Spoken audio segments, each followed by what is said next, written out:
Hello dear students, how are you all? I hope you all are doing good. Welcome to this session. My name is Dr. Kavita Rawat from ICT Virtual Classroom. तो बच्चों हमने जो है honeysuckle book के जो है सारे chapters हमने कंप्लीट कर लिए हैं. अगर आपको कहीं पे भी कोई भी डाउट है तो आप जो है उसको पूछ सकते हैं. और आज जो है हम चैप्टर फर्स्ट जो है आपका हनीसकल बुक का है उसका जो है रिवीजन करेंगे. और कुछ क्वेश्चन जो है ऑब्जेक्टिव क्वेश्चंस जो हैं हमने आपको जो है पहले भी सॉल्व कराए थे. तो आज हम कॉम्प्रिहेंशन टाइप के करेंगे क्योंकि आगे जो है आपको इसी टाइप के बोर्ड में भी एग्जाम्स में भी जो है क्वेश्चंस आते हैं कि एक पैसेज दिया रहेगा और उससे रिलेटेड क्वेश्चंस दिए रहते हैं और आपको उसी में से जो है छांट के जो है आंसर लिखना होता है. तो आज हम जो है इस टाइप के क्वेश्चंस करेंगे. तो let's go to smart board screen. Who did Patrick's homework from the book Honeysuckle. Book का नाम क्या है बच्चों? हनीसकल.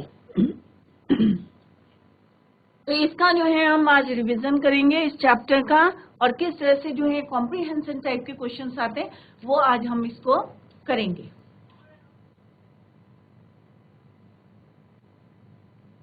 तो क्वेश्चन किस टाइप का आता है बच्चों? Read the passage. आपको एक पैसेज दिया रहेगा given below and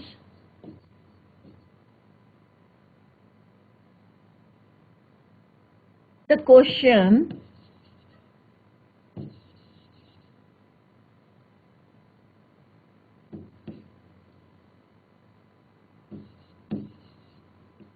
that follows. तो इसमें बच्चों क्या होता है कि क्वेश्चन अगर हमें यहाँ पे जो है एग्जाम में क्या दिया रहता है कि एक पैराग्राफ दिया रहता है, राइट. एक आप कहते हैं अनसीन पैसेज दिया रहता है जो आपने पढ़ा हुआ नहीं होता है और उसमें जो है क्वेश्चन दिए रहते हैं और आपको उनको जो है आंसर देने होते हैं. बट कई बार क्या होता है कि बुक के जो एक्सट्रैक्ट होते हैं पैसेज में से जो है कोई एक जो है एक्सट्रैक्ट जो है आपको दिया रहता है और उसकी जो क्वेश्चंस जो हैं आपको दिए रहते हैं और आपको जो है उसको आंसर देना. तो किस टाइप से करना है क्योंकि आगे जो है आपको इसी टाइप के क्वेश्चन जो है एग्जाम्स में आएंगे और बोर्ड में भी आता है इसी टाइप का. तो अभी आपकी 6th क्लास है तो अभी से आपको जो है प्रैक्टिस रहेगी तो it is very easy for you in the next classes to give the answers. Clear. तो अभी हम जो है देखते हैं यहाँ पे. Clear.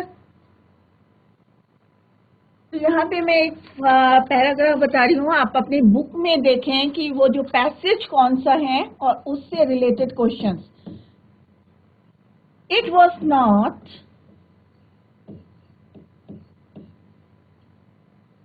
A doll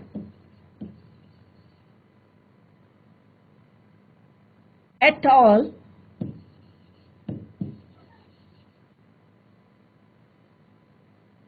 but a man. एक मैं आपको लिख के एक मैं आपको लिख के बता रही हूँ क्योंकि अभी आपके पास बुक आई डोंट नो कि आपके पास बुक है कि नहीं है. तो एक पैसेज में लिख के बता रही हूँ और मैं डॉट करके बताऊंगी कि जिस तरह से आपको आंसर्स देने. तो it was not a doll at all but a man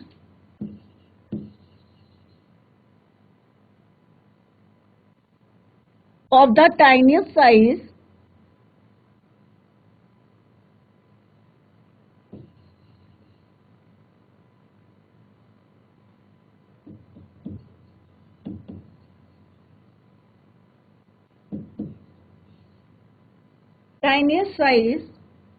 he had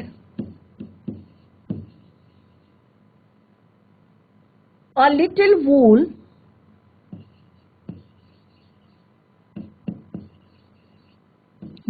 shirt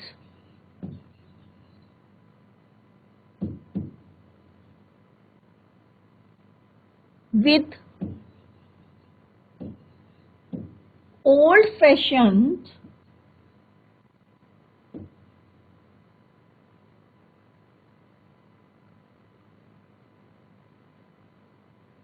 breeches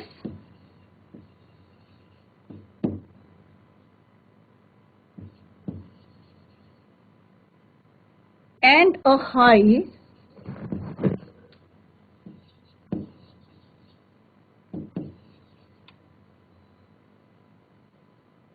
tall hat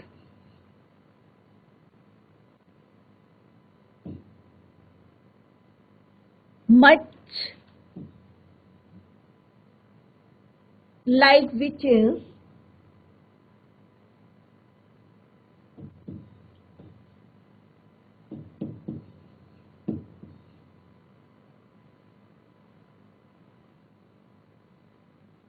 much like witches.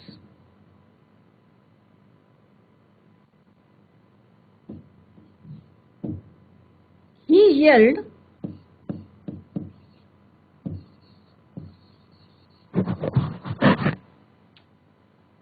"Save me!"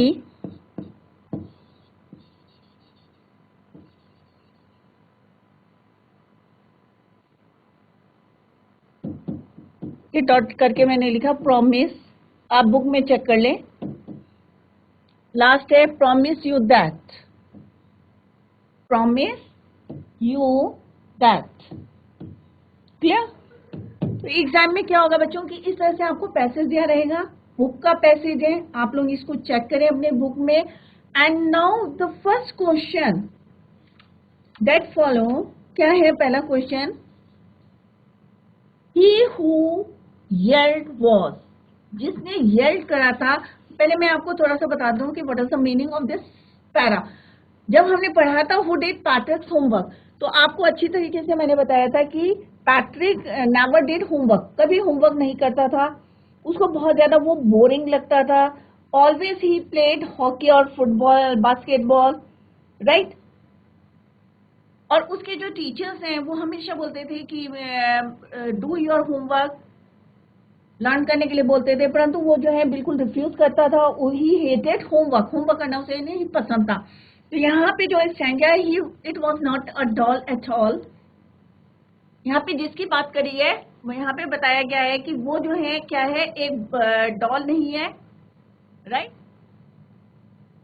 But a man of the tinier size. मतलब जिसकी बात हो रही है वो एक छोटा सा जो है टाइनियस्ट है, बहुत छोटा आदमी है, डॉल नहीं है। He had a little wool shirt, और उसने क्या पहनी है, एक वूल शर्ट पहनी हुई है।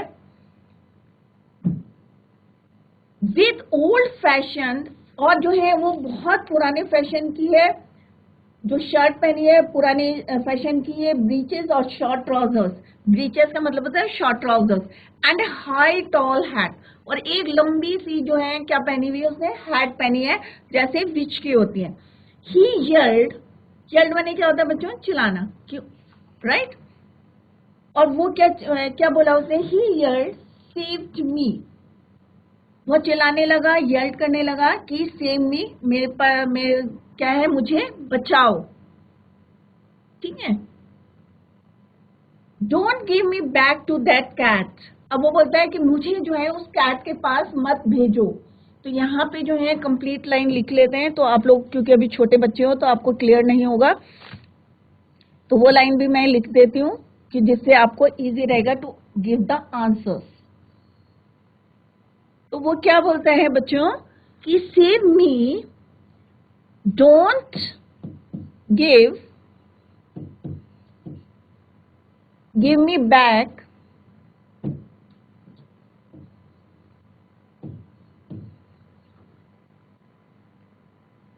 to that cat।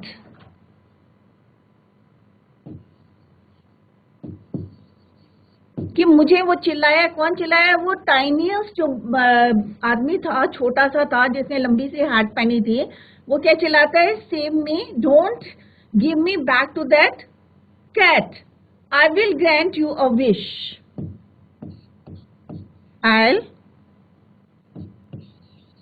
I will grant you a wish।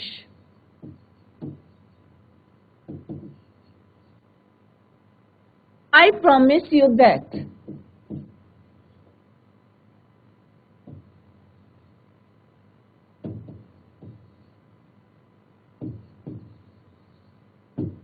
तो this is your first extract है, और आपको इसमें से आंसर लिखना है। तो पहले हम क्या करते हैं कि मेन पॉइंट्स जो है इसमें लिख लेते हैं कि वो जो है डॉल नहीं है, वो क्या है, एक आदमी है। कैसा है वो, टाइनिएस्ट है, छोटा सा है। He had a little wool shirt, और उसकी शर्ट कैसी है, लिटिल वुल शर्ट है, जो कि कैसी है, ओल्ड फैशनड है। तो मेन पॉइंट्स जो हैं आप उसमें मार्क कर ले। और उसकी टोपी कैसी है, हाई टॉल हैट, राइट। और वो क्या करता है, येल्ड करता है, क्यों करता है, save me, don't give me back to that cat, right. और वो कहता है कि मैं जो हूं एक विश तुमको, मैं आई ग्रांट यू अ विश, कि मैं तुम्हें एक विश दूंगा और आई प्रॉमिस यू दैट। तो वो उसे ये प्रॉमिस करता है, राइट। तो अब हम देखते हैं कि क्वेश्चंस कौन से जो हैं बनते हैं इससे रिलेटेड। तो पहला है बच्चों, ही हु येल्ड वॉज। अब येल्ड माने यहाँ पे पूछा है कि कौन चिल्लाया, इसीलिए मैंने पहले कहा था कि आप जो है you have to mark main points. तो यहाँ पे हमने अंडरलाइन कर लिया है ही येल्ड, सेम मी। तो कौन बोलता है ही येल्ड, तो यहाँ पे ऑप्शंस दे रखे हैं बच्चों, a person, an elf, a cat, a doll. तो कौन चिल्लाता है यहाँ पे, तो it is clear from the passage कि कौन येल्ड करता है, एन एल्फ, क्लियर। तो आंसर कोई भी आंसर होता है वो वहीं पे पैसेज में जो है दिया रहता है, खाली आपको उसको समझना है। Now come to the second question. He yelled because he feared. क्यों चिल्लाया था वो, क्योंकि उसे डर लग रहा था। किससे लगा डर, पैट्रिक से लगा डर, डॉल से लगा डर, या कैट से लगा, या मैन से लगा। तो it is clear from the passage कि उसने कहा ही yelled से me, don't give me back to that cat. तो इसका मतलब क्या है बच्चों, किससे डर लग रहा था उसे, कैट से, बिल्ली से। तो answer will be a cat. Now come to the third question. अभी हम इसको लिखेंगे, पहले मैं आपको बता दूं how to write the answers from the passage. His dress was। अब उसकी ड्रेस कैसी थी, वो छोटा सा जो एल्फ का टाइनियस्ट साइज का जो मैन था,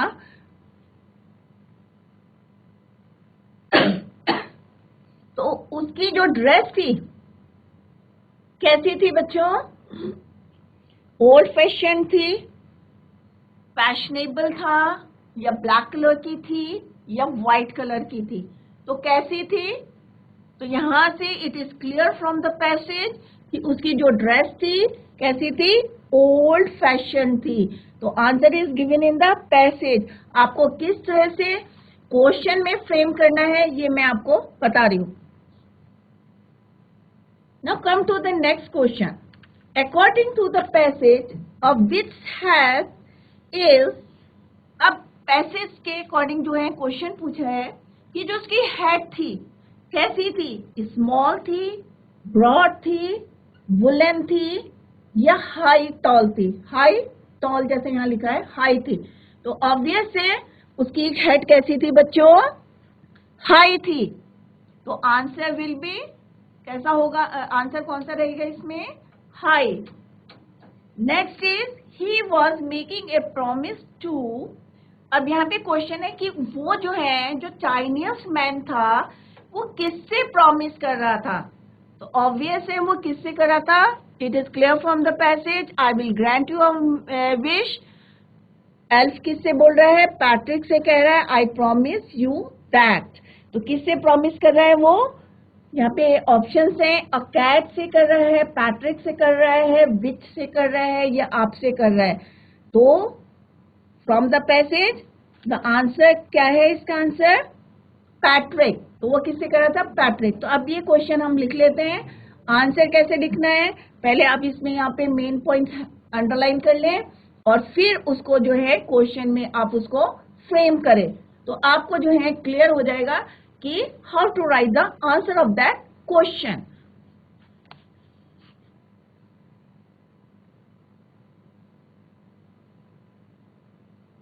तो बच्चों first question related to that passage is he who. कई बार क्या होता है ना बच्चों कि क्वेश्चन दिया रहता है और आपको डायरेक्ट आंसर लिखना होता है, तो पैसेज में आंसर दिया रहता है तो आपको क्वेश्चन में से लिख लेते हैं अगर ऑप्शंस नहीं दिए, क्योंकि अभी आप छोटे बच्चे हो इसलिए आपको ऑप्शंस दिए हैं और आपको उसमें से ही आंसर को जो है ढूंढना है। तो first one is a person, A है आपका अ पर्सन, बी ऑप्शन है आपका एन एल्फ, सी ऑप्शन है आपका a cat, and D is your a doll. Clear? तो आंसर क्या है बच्चों इसका? An elf.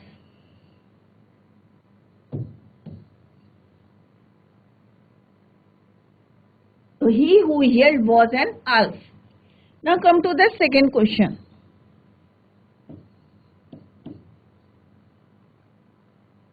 He yelled.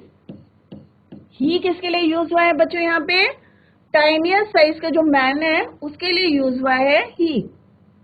He yelled because he feared options are A is Patrick, a doll, a cat,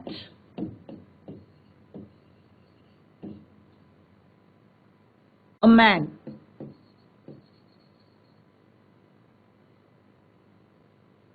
Come to the third question, then we mark the answers after that.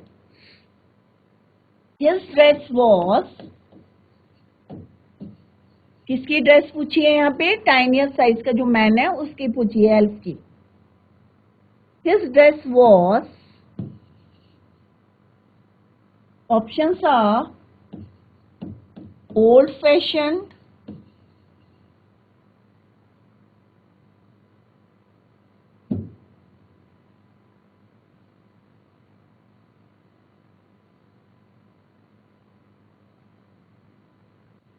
second is fashionable,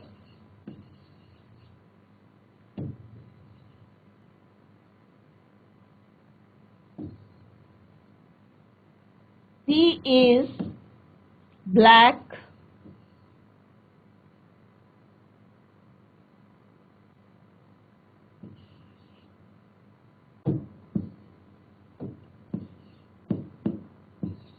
D is white. Next question is fourth. According to the passage,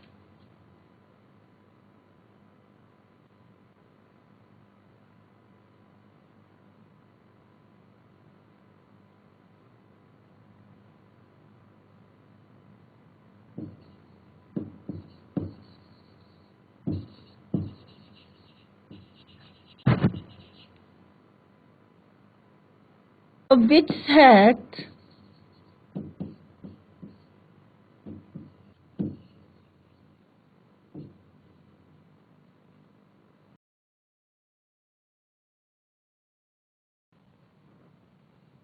options क्या हैं बच्चों?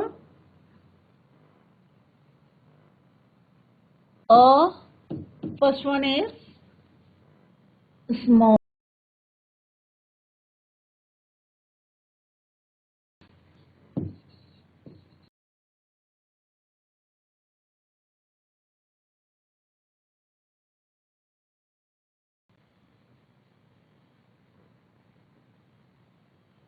High.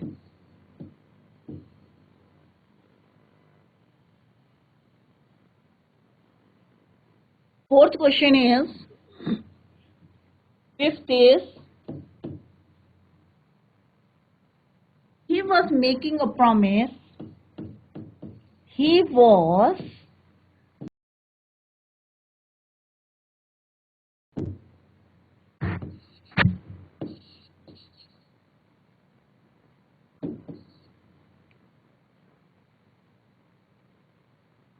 a cat,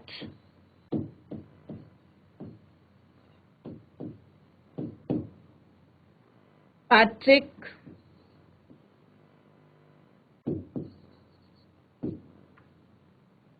a witch,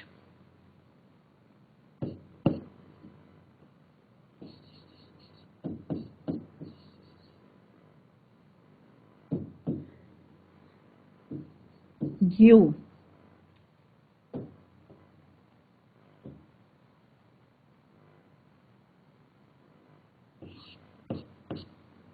right तो यहाँ पे 5 questions हैं related to that passage जो हमने अभी पैसेज पढ़ा था उससे रिलेटेड जो है ये है।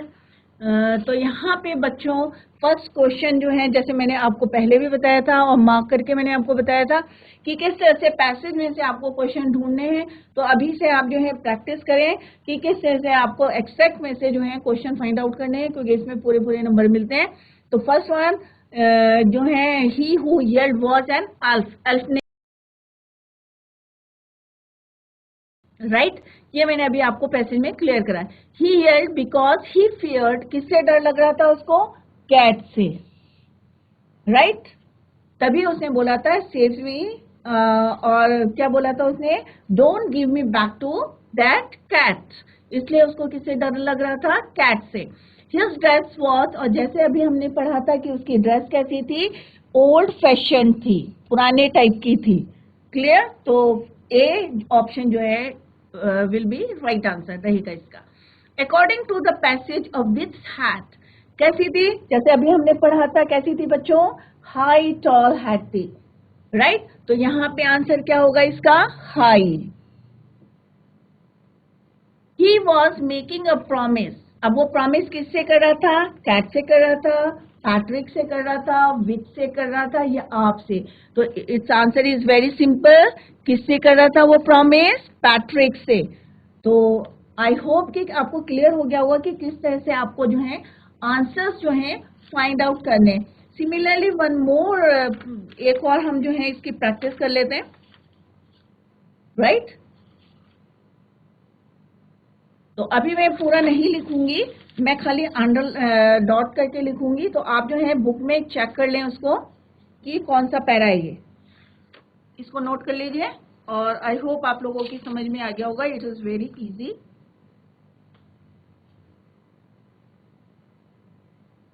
सेकंड एक्सट्रैक्ट है जो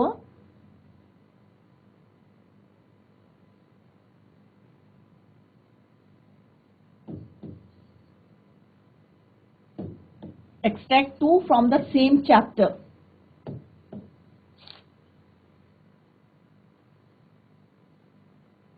तो it is from, फिफ्थ है आपका स्ट्रेंजर जो है, and true to his word,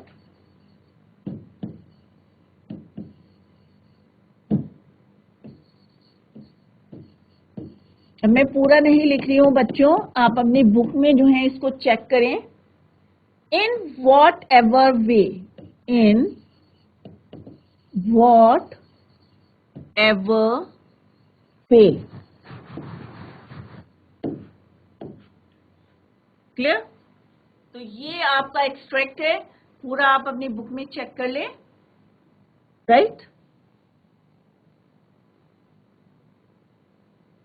तो इसमें है बच्चों लिखा हुआ, and true to his word that little elf began to do Patrick's homework. जैसे कि हमने पहले पढ़ा था कि उसने जो है एक प्रॉमिस करा था, किससे करा था? पैट्रिक से करा था कि मैं तुम्हें एक विश दूंगा और मैं अपने जो है क्या करूंगा? प्रॉमिस जो है उसको बनाए रखूंगा। तो यहाँ पे वही बोला है, and true to his word, कि अपने शब्दों में जो है उसको सच्चाई जो है दिखाने के लिए उसने क्या करा? Will began to Patrick's homework, क्योंकि उसने प्रॉमिस करा था उसे कि मैं तुम्हारा काम करूंगा। तो he started doing the work, except there was one glitch. अब ग्लिच का मतलब यहाँ पे है प्रॉब्लम, तो आप ध्यान में रखें कि ग्लिच मीन्स प्रॉब्लम। क्या प्रॉब्लम थी? कि एल्फ को कुछ नहीं आता था। The elf didn't always know what to do and he needed help। अब उसको कुछ नहीं आता था एल्फ को, उसने सिंपल कह दिया था, एक प्रॉमिस कर दी थी कि I'll do your homework, मैं तुम्हारा होमवर्क करूंगा, परंतु उसे कुछ नहीं आता था, तो उसे हेल्प की जरूरत थी। तो उसने क्या करा? हेल्प मी हिट से, और वो चिल्लाया, क्या चिल्लाया? वो सहायता करो, राइट तो उसको वहां पे एक प्रॉब्लम आ रही थी, क्योंकि उसे कुछ नहीं आता था, इसलिए उसने क्या हेल्प के लिए जरूरत पड़नी, मतलब पड़ी उसको हेल्प की। तो उसने कहा help me and Patrick would help to, help would have to help, using Patrick को कि तुम्हें मेरी हेल्प करनी पड़ेगी, इन वट एवर वे, जिस रूप में भी मैं चाहूंगा। किसने बोला? ये एल्फ ने बोला। तो अब ये क्वेश्चन आएगा तो आप ध्यान रखें, इन वट एवर वे का मतलब क्या होता है? जिस रूप में एल्फ चाहता है उस रूप में जो है आपको मेरी हेल्प करनी है। क्योंकि उसे कुछ नहीं आता था, he didn't know anything about the homework, क्योंकि वो एक एल्फ था, राइट? तो first question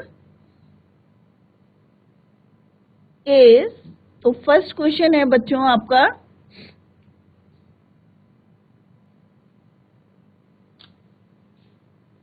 the little elf was doing homework, the little elf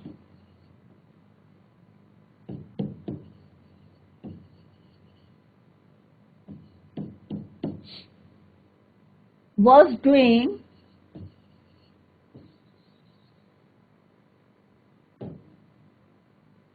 Patrick's homework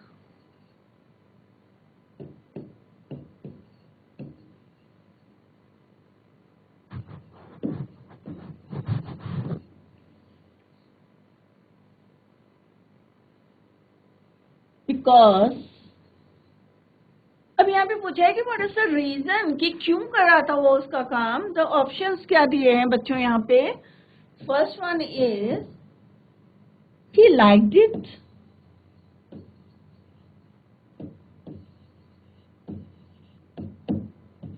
second option क्या दिया है बच्चों? To keep his promise,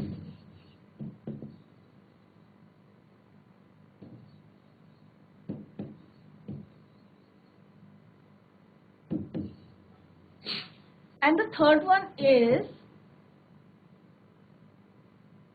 to show its power.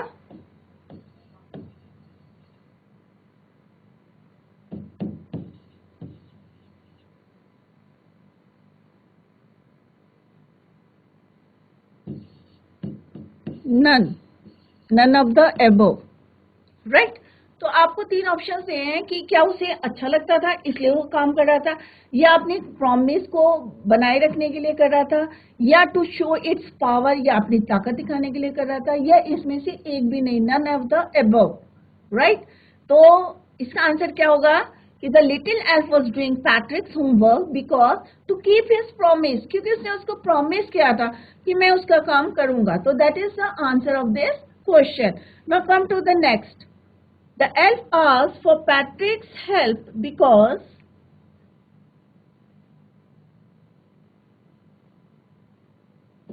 second question क्या है बच्चों? The elf asked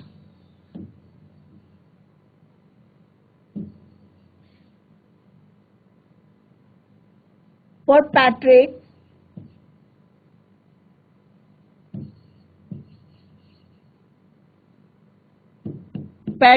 help because, क्यों वो पैट्रिक की हेल्प चाहता था?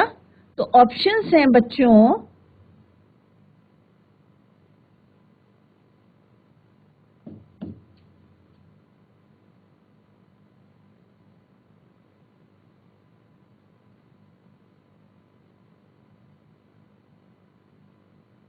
the elf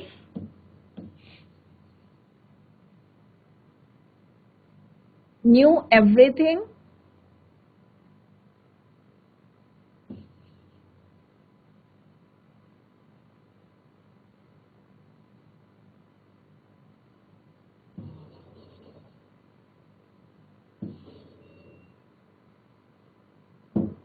B is the elf wanted to trouble,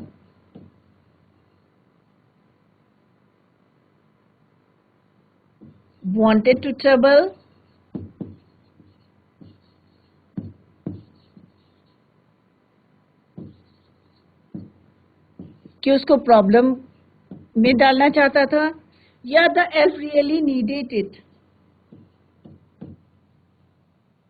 the elf really needed it.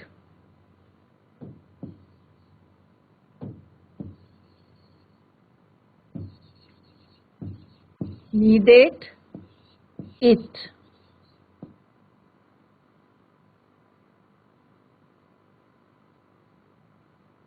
या यहाँ पे आप ये भी लिख सकते हैं ऑप्शन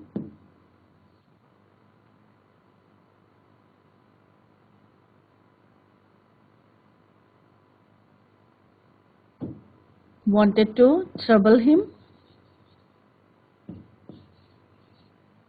The elf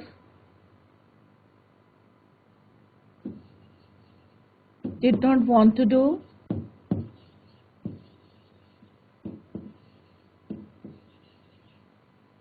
Right? तो क्या ऑप्शन है बच्चों? The elf did not want to do, कि उसने the elf asked for Patrick's homework, क्यों उसने हेल्प के लिए पैट्रिक्स को बोला? क्योंकि क्या ये आंसर है first one?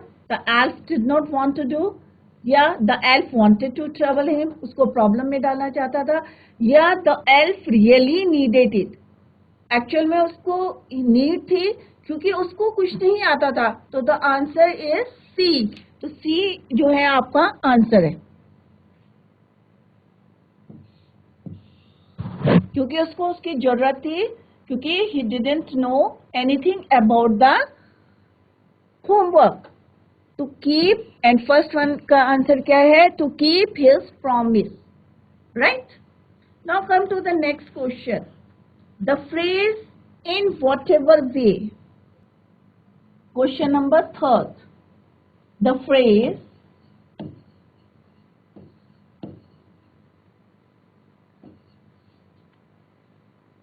in whatever way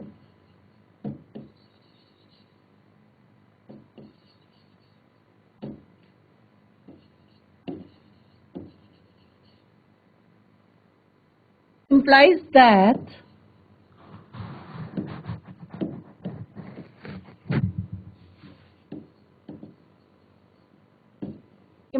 that Patrick helped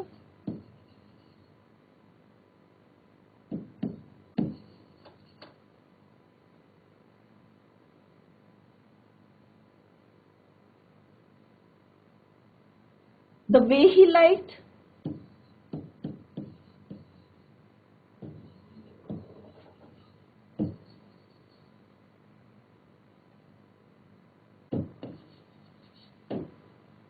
The way the elf wanted.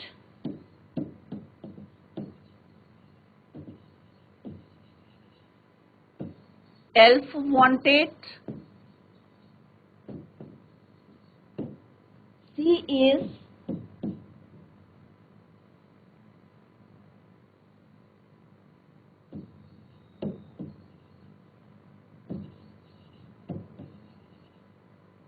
an ideal manner.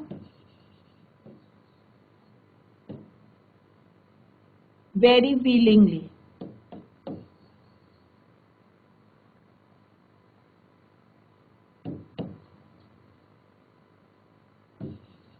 Right? तो जैसे मैंने बताया था कि यहाँ पे जब एल्फ बोलते हैं कि एंड पैट्रिक वुड हेल्प, अब वो उसे बोलते हैं Patrick help would have to help, कि करनी पड़ेगी. तो यहाँ पे in whatever way. In whatever way means जैसे एल्फ चाहता है, ठीक है, जिस रूप में वो जो टाइनिएस्ट मैन था वो चाहता था. तो इसका आंसर है द वे एल्फ वांटेड.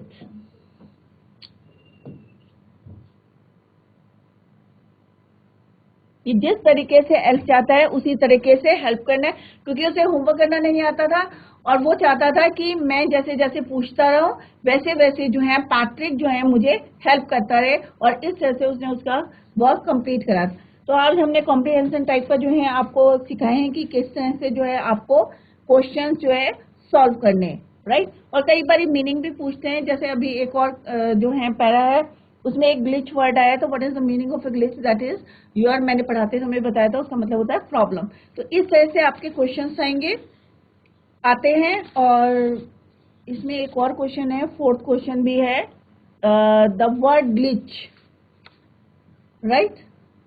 यहाँ पे एक वर्ड आया है ग्लिच, तो ग्लिच का मतलब होता है प्रॉब्लम. तो वहां पे ऑप्शंस ये रहेंगे और आपको वहां पे उसको मार्क करना है.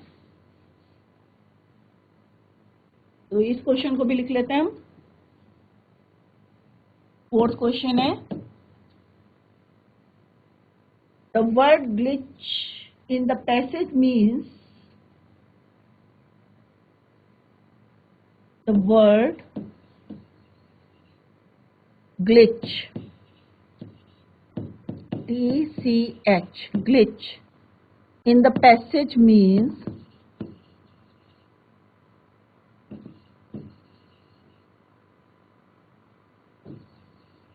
तो पैसेज में ग्लिच का वर्ड आया था कि जब वो होमवर्क करने लगा था तो एक प्रॉब्लम आ गई थी, फेस करी थी उसने कि उसको कुछ नहीं आता, ही didn't know anything about the homework, that is why यहाँ पे ग्लिच का मतलब क्या है, प्रॉब्लम, राइट। तो ऑप्शंस क्या है बच्चों, ये देख लेते हैं। First one is bat, B is problem, and C is your point condition, fourth is your condition, yes, situation।